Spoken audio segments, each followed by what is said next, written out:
ચાલો વેલકમ મિત્રો, આપણે ભણી રહ્યા છીએ ચેપ્ટર 5 સંકર સંખ્યાઓ કોમ્પ્લેક્સ નંબર્સ.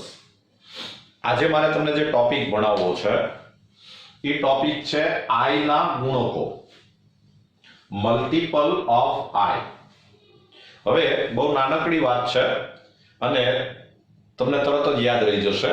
જો આપણને આટલી ખબર છે કે i એટલે આપણે 0 1 લઈએ છીએ. i એટલે આપણે 0 1 લઈએ છીએ અને બીજું i square is equal two આપણે -1 કહીએ છીએ. આ બે વસ્તુ આપણે અગાઉના લેક્ચરમાં ક્લિયર કરેલી છે. હવે સપોઝ તમને એવું પૂછવામાં આવે કે i ક્યુબ,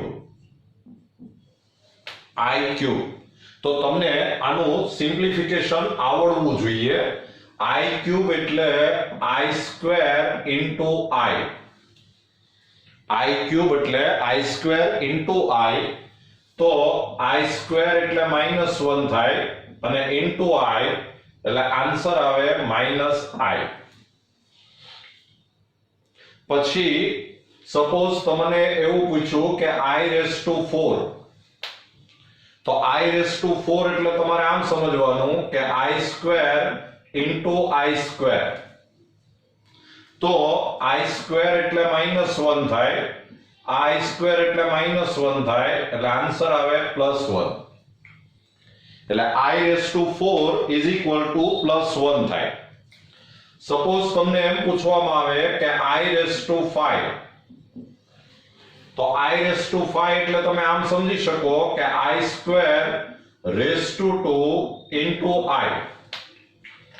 આ i રેઝ ટુ 4 થયું અને ઇન્ટુ i એટલે i રેઝ ટુ 5 થઈ ગયું. અને આ i સ્ક્વેર એટલે -1 થાય, તો -1 રેઝ ટુ 2 ઇન્ટુ i. આ -1 રેઝ ટુ 2 એટલે 1 થઈ જાય એટલે આન્સર આવશે i. પછી સપોઝ તમને એમ પૂછવામાં આવ્યું કે i રેઝ ટુ 6, તો i રેઝ ટુ 6 એટલે તમારે i સ્ક્વેર રેઝ ટુ 3 એમ સમજવાનું. તમે 3 વાર i square into i square into i square એમ લખો તો પણ ચાલે. તો આ i સ્ક્વેર એટલે -1 અને રેઝ ટુ 3 એટલે આન્સર આવી જશે -1. સપોઝ તમને એમ પૂછવામાં આવ્યું કે i રેઝ ટુ 7, તો તમારે આને આમ સમજવાનું કે i square raise to 3 into i. એટલે આ i raise to 6 into i એટલે એ i રેઝ ટુ 7 થયું. તો આન્સર આવશે -1 રેઝ ટુ 3 ઇન્ટુ i. એટલે આ આન્સર આવી ગયો -i. સાવ જનરલ કહીએ કે સપોઝ તમને એમ પૂછ્યું હોય કે i રેઝ ટુ 41, તો તમારે આને આમ ગોઠવી દેવાય કે i સ્ક્વેર રેઝ ટુ 20 અને ઇન્ટુ i. એટલે આ i raise to 40 into i એટલે i રેઝ ટુ 41 થઈ ગયું.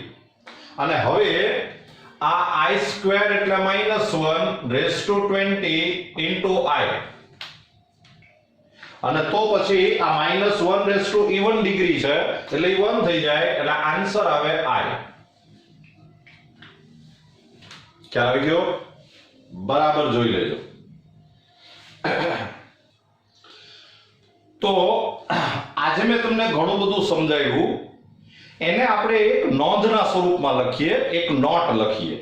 તો તમે હેડિંગ કરજો નોંધ.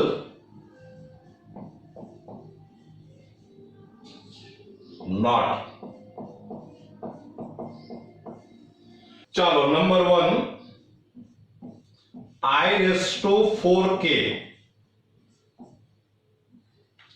તો i રેઝ ટુ 4k એટલે આનો આન્સર આવે 1. પછી number 2, i raise to 4k plus 1, તો એનો આન્સર આવશે i. I raised to 4k plus 1 એટલે આન્સર આવે I. પછી number 3 I raised to 4k plus 2. I raised to 4k plus 2 એટલે એનો આન્સર આવશે -1.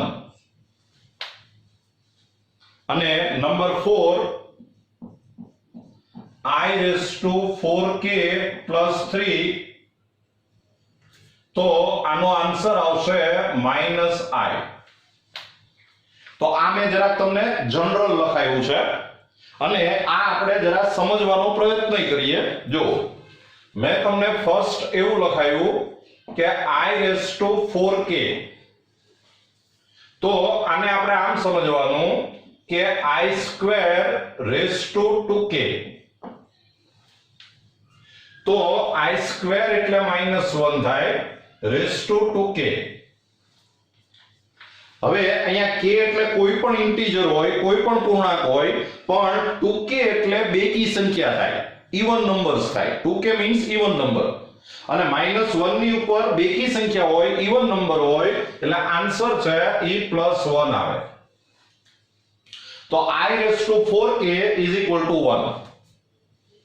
Number 2, I raised to 4k plus 1. તો આને આપણે સમજશું I raised to 4k into I. I raised to 4k એટલે 1 થાય એટલે આ થઈ ગયું 1 into I એટલે આન્સર આવશે I.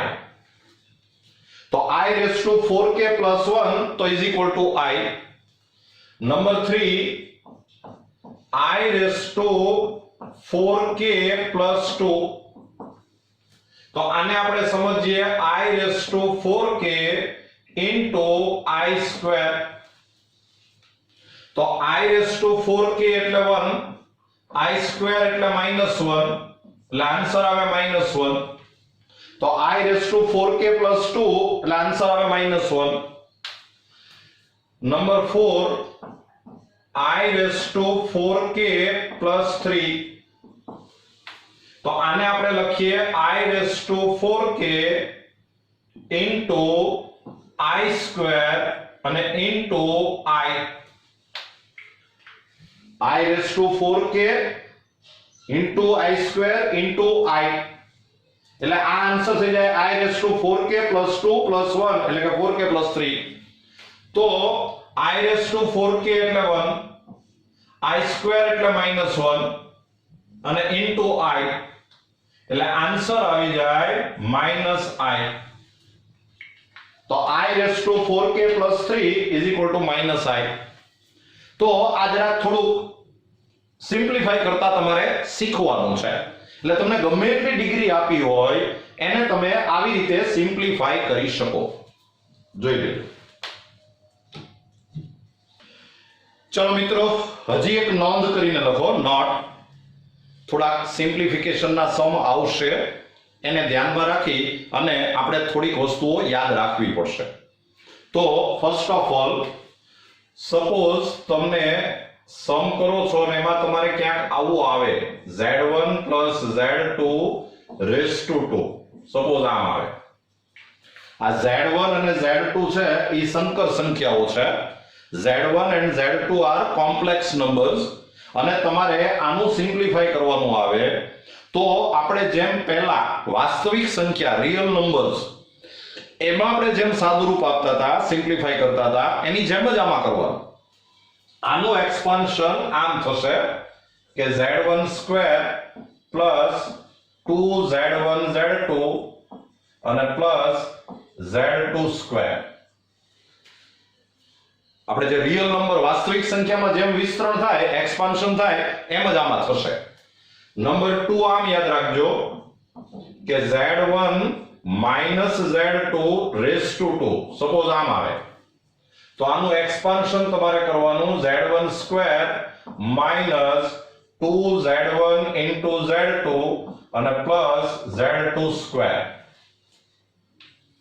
નંબર 3 સપોઝ આમ આવે કે z1 plus z2 raised to 3. તો આનું એક્સપાન્શન તમારે કરવાનું z1 cube plus z2 cube plus 3z1 z2 into z1 plus z2 અથવા તો આને તમે આમે લખી શકો કે z1 cube plus z2 cube plus 3z1 square into z2 અને plus 3z1 into z2 square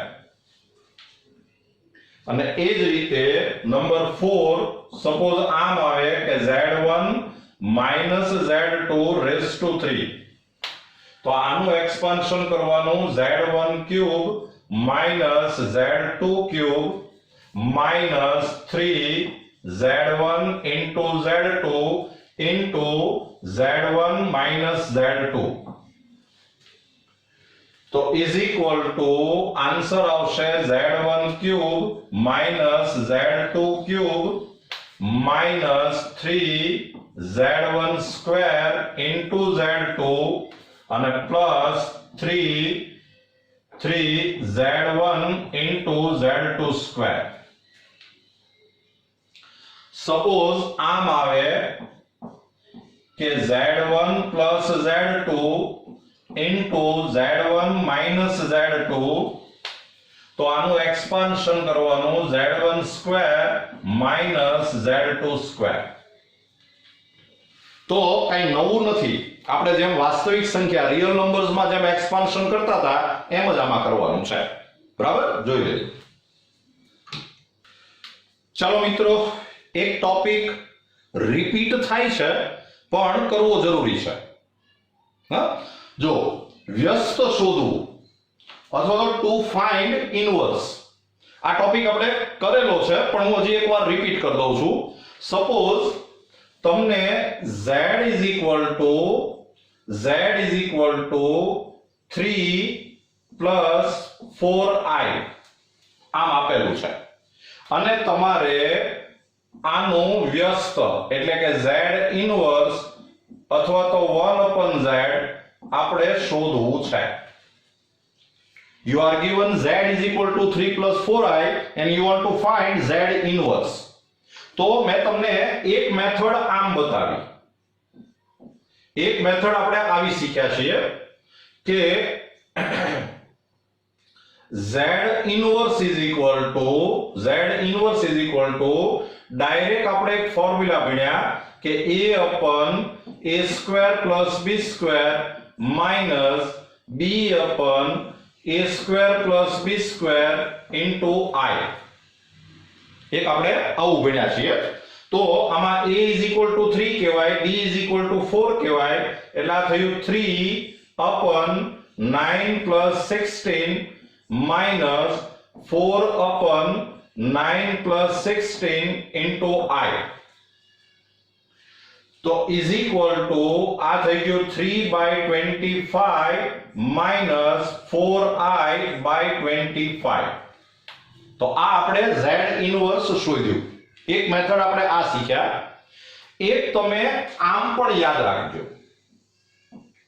z inverse શોધવા માટે એક આવું ફોર્મ્યુલા પણ છે કે z bar upon mod z નો square z inverse is equal to z bar upon mod z નો સ્ક્વેર આ કેવી રીતે આવ્યું એ હું તમને જરા સમજાવું કે આપણે એક આવું ભણ્યા કે z into z bar is equal to mod z નો સ્ક્વેર મેં તમને ગયા લેક્ચરમાં આવી એક નોટ લખાવેલી છે તો આની ઉપરથી આ mod z નો સ્ક્વેર આમ લઈ આવો z ને આમ લઈ આવો એટલે આપણે આને આમ લખી શકીએ કે z bar upon mod z નો square is equal to 1 upon z આમ આમ અને 1 upon z એટલે ઈ થઈ ગયું z inverse તો z inverse is equal to z bar upon mod z નો સ્ક્વેર લ્યો આ ફોર્મ્યુલા આવી ગયું તો z ઇનવર્સ શોધવા માટે તમે આ ફોર્મ્યુલા યાદ રાખો તો પણ ચાલે આ ફોર્મ્યુલા ચાલે આ ફોર્મ્યુલા ચાલે આમાં વધારે મજા આવશે તમારે શું કરવાનું કે આ z છે તો એની ઉપરથી સૌથી પહેલા z બાર શોધી લો તો z બાર એટલે તમને ખબર છે કે 3 - 4i, 3 + 4i છે તો 3 - 4i. પછી mod z is equal to under root a square plus b square. તો is equal to under root a square એટલે 9 plus 16 એટલે આ થયું √25. અને હવે z inverse is equal to z bar upon mod z no square. તો z bar એટલે 3 - 4i upon mod z નો square એટલે 25.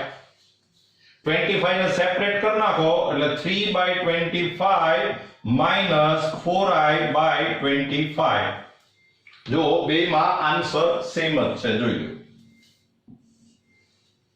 એટલે z ઇન્વર્સ તમે આમ પણ કરી શકો, આમ પણ કરી શકો, રાઈટ? ચલો હજી એક પ્રેક્ટિસ કરી લઈએ આપણે. z is equal to 2 - 3i and z inverse આપણે શોધવું છે. તો પહેલી મેથડ ઈ છે, પહેલી મેથડ તો આમાં a is equal to 2 કહેવાય, b is equal to -3 કહેવાય. ફોર્મ્યુલા મૂકશો તો z inverse is equal to a upon a square plus b square minus b upon a square plus b square into I. Value મૂકશો તો 2 upon 4 plus 9 minus b એટલે -3 upon 4 plus 9 into I. એટલે answer આવી જાય 2/13 plus 3/13 into I. જો આ z inverse મળી ગયું. અને બીજી મેથડ એમ છે કે જો આપણે આ ફોર્મ્યુલા યુઝ કરીએ કે z inverse is equal to z bar upon mod z નો સ્ક્વેર. તો સૌથી પહેલા z બાર શોધો. તો z બાર એટલે ઈ થાય 2 + 3i. પછી mod z શોધો. તો mod z is equal to under root a square plus b square. તો is equal to under root a square એટલે 4, b square એટલે 9 એટલે આ થયું √13.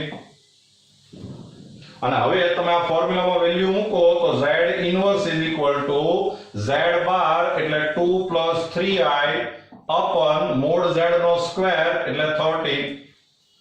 તો આન્સર આવી જાય 2/13 plus 3/13 into I.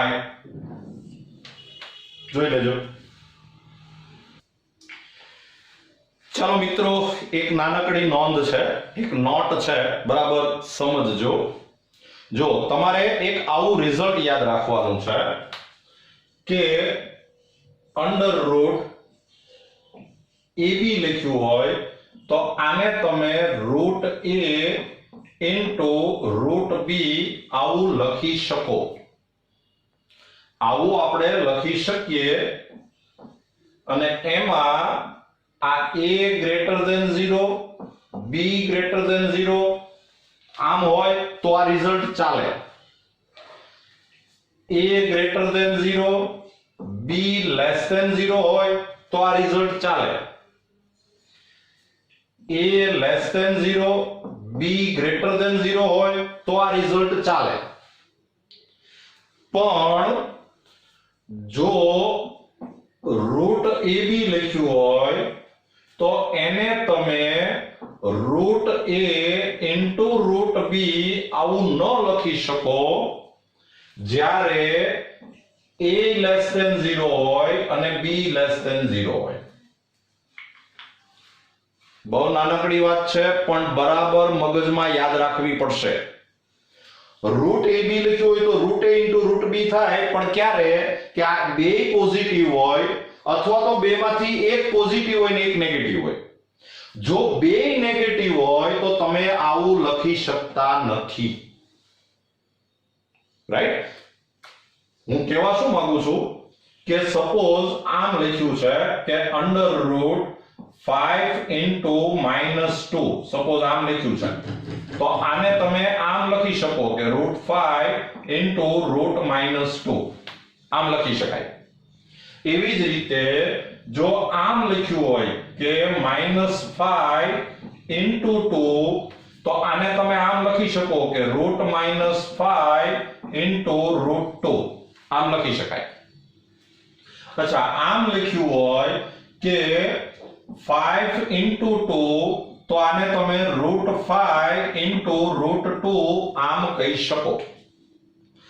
પણ બરાબર યાદ રાખજો કે √-5 into -2 આમ લખ્યું હોય તો આને તમે √-5 into √-2 એવું ન લખી શકાય. રાઈટ?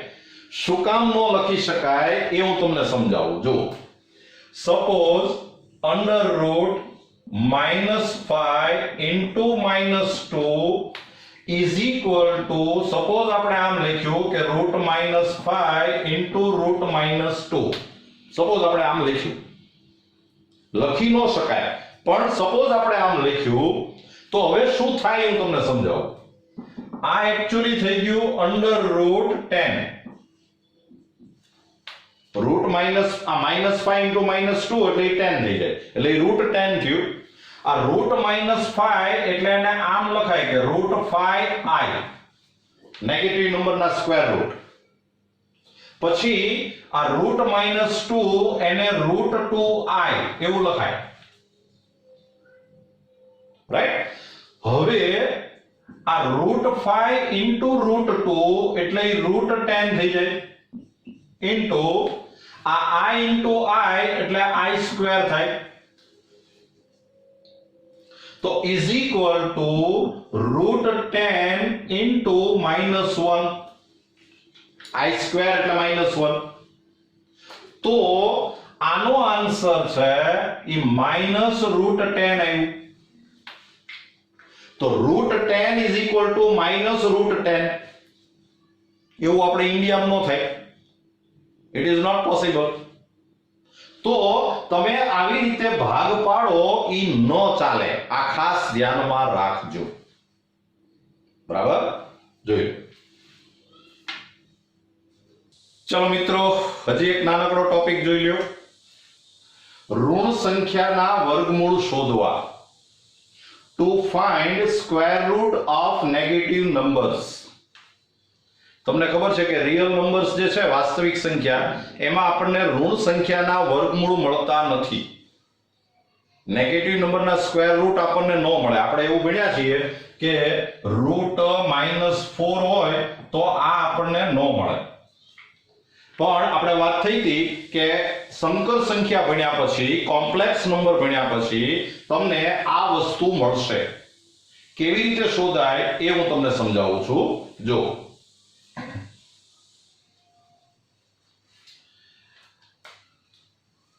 તમને આટલું યાદ રહી ગયું છે કે i² is equal to -1 થાય. i² is equal to -1 અને તો પછી √-1 is equal to i થાય. √-1 is equal to i થાય. આ તમને એક યાદ રહી જવું જોઈએ. હવે સપોઝ તમને એમ પૂછ્યું કે આપણે √-5 શોધવું છે. √-5 તો √-5 એને આપણે આમ લખી શકીએ કે √5 into -1. √5 into -1. તો આને આપણે આમ લખી શકીએ કે √5 into √-1.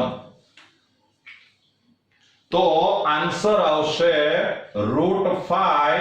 આ √-1 એટલે i. તો આ √-5 is equal to √5i. ટૂંકમાં નેગેટિવ નંબરના વર્ગમૂળ છે એ સંકર સંખ્યા આવે. Square root of negative number will be complex number. હજી એક પ્રેક્ટિસ કરીએ. સપોઝ તમને એમ પૂછ્યું કે √-4 તો આને આમ લખાય કે √5 4 into -1 तो इज इक्वल टू √4 into √-1 तो આ થઈ જાય √4i પછી આપણે √4 એટલે 2 કરી નાખીએ એ વાત અલગ છે પણ આનું સ્ક્વેર રૂટ આમ કરાય સપોઝ તમને એમ પૂછવામાં આવ્યું કે √-13 તો આને આપણે આમ લખશું કે √13 into -1 તો આ થઈ જાય √13 into √-1 તો is equal to √13 into I તો હવે સાવ શોર્ટકટ મેથડ યાદ રાખી લ્યો √-5 એટલે √5i √-4 એટલે √4i √-13 એટલે √13i તો આપણે એક બે જો ફટાફટ આન્સર આપવા હોય સપોઝ √-7 તો આનો સીધો આન્સર લખાય √7i આ તમારે ટેવ પાડી દેવાની છે સપોઝ તમને આમ કીધું કે √-3 તો આનો સીધો આન્સર લખવાનો √3i સપોઝ તમને એમ કીધું કે √-12 તો આનો સીધો આન્સર લખવાનો √12i પછી √12 એટલે 4 into 3 કરીને 2√3 કરો એ પાછું અલગ છે રાઈટ બરાબર જોઈ લેજો તો મિત્રો આજે આપણે પાછા ઘણા બધા નાના નાના ટોપિક ભણી ગયા છીએ ચેપ્ટર સાવ નવું છે એટલે બધી જ વસ્તુ તમારે એકડે એકથી શીખવી પડે આની અંદર સરવાળા કેમ કરાય બાદબાકી કેમ કરાય ગુણાકાર કેમ કરાય ભાગાકાર કેમ કરાય વ્યસ્ત કેમ શોધાય સ્ક્વેર કેમ કરાય ક્યુબ કેમ કરાય આ બધું જ આપણે યાદ રાખવું પડે નવેસરથી શીખવું પડે ઇન ધીસ ચેપ્ટર એડિશન કેમ થાય સબટ્રેક્શન કેમ થાય મલ્ટીપ્લિકેશન કેમ થાય ડિવિઝન કેમ થાય રેસિપ્રોકલ કેમ શોધાય આ બધું જ તમારે નવેસરથી યાદ રાખવું પડે સ્ક્વેર કેમ કરાય ક્યુબ કેમ કરાય આ બધું જ મેં તમને સમજાવ્યું છે એક એક વસ્તુ બરાબર નોટ કરતા જજો એટલે આ ચેપ્ટર છે એ સાવ કમ્પ્લીટ થઈ જશે wish you all the best